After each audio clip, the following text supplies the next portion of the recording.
আমরা ব্যর্থ প্রশাসন, ব্যর্থ সরকারের পদত্যাগ দাবি করছি। যারা উপদেষ্টায় বসে, সরকারি সচিবালয়ে বসে তারা যে ক্ষমতার খেলা, টাকার খেলায় লিপ্ত হয়েছে, বাংলাদেশের মানুষ তাদেরকে লাল কার্ড দেখিয়ে দিবে। বাংলাদেশের মানুষ কিন্তু আমিত্ববাদের জন্য শেখ মুজিবকে ঘৃণা করে।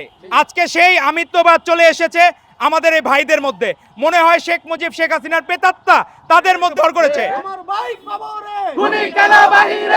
প্রকৃত হত্যাকারীদেরকে এখনো পর্যন্ত গ্রেপ্তার হয়েছে কিনা সেটি আমরা এখনো পর্যন্ত জানতে পারিনি। সংগ্রামী বন্ধুগণ, 5 আগস্টের পরবর্তী সময়ে বাংলাদেশ জাতীয়তাবাদী ছাত্র দলের নেতা কর্মীদেরকে টার্গেট করে বাংলাদেশের বিভিন্ন প্রান্ত হত্যাকাণ্ডের শিকার হতে হচ্ছে।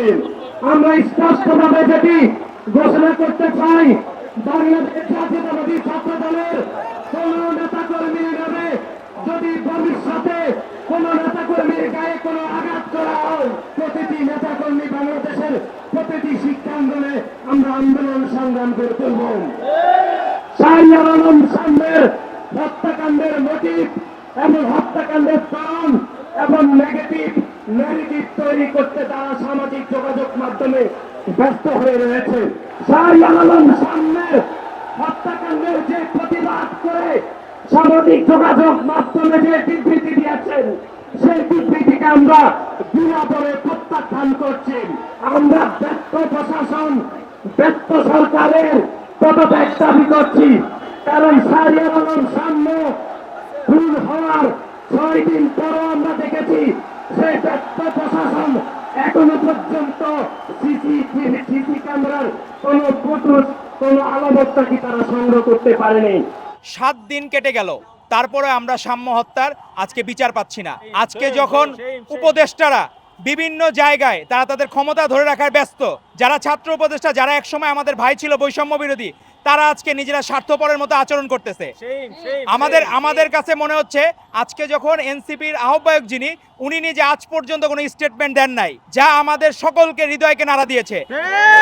উনি শুধু মনে হচ্ছে একটি দলের শুধু দায়িত্ব নিয়েছেন, উনি সারা বাংলাদেশের দায়িত্ব নেন নাই। বাংলাদেশের মানুষ কিন্তু আমিত্ববাদের জন্য শেখ মুজিবকে ঘৃণা করে। আজকে সেই আমিত্ববাদ চলে এসেছে আমাদের এই ভাইদের মধ্যে। মনে হয় শেখ মুজিব, শেখ হাসিনার প্রেতাত্মা তাদের মধ্যে ভর করেছে। তাদের মধ্যে যদি এই প্রেতাত্মারা ভর করে, বাংলাদেশের মানুষ যেভাবে শেখ মুজিব, শেখ হাসিনাকে লাল কার্ড দেখিয়ে দিয়েছে, সেইভাবে আপনাদেরকেও লাল কার্ড দেখিয়ে দিবেন ইনশাআল্লাহ। এবং আপনারা অতীত থেকে শিক্ষা নিন। আজকে সাম্য মারা গিয়েছে, সে কিন্তু 24-এর গণ অভ্যুত্থানের একজন বীর যোদ্ধা। আপনারা যেভাবে আগাচ্ছেন, যেভাবে প্রশাসনের গতি, আমাদের মনে হয় কচ্ছপের গতিও এর থেকে গতিতে চলে। আমাদেরকে কেন আবার রাজপথে দাঁড়াতে হবে? আমাদেরকে কেন আবার এই শাহবাগে দাঁড়াতে হবে?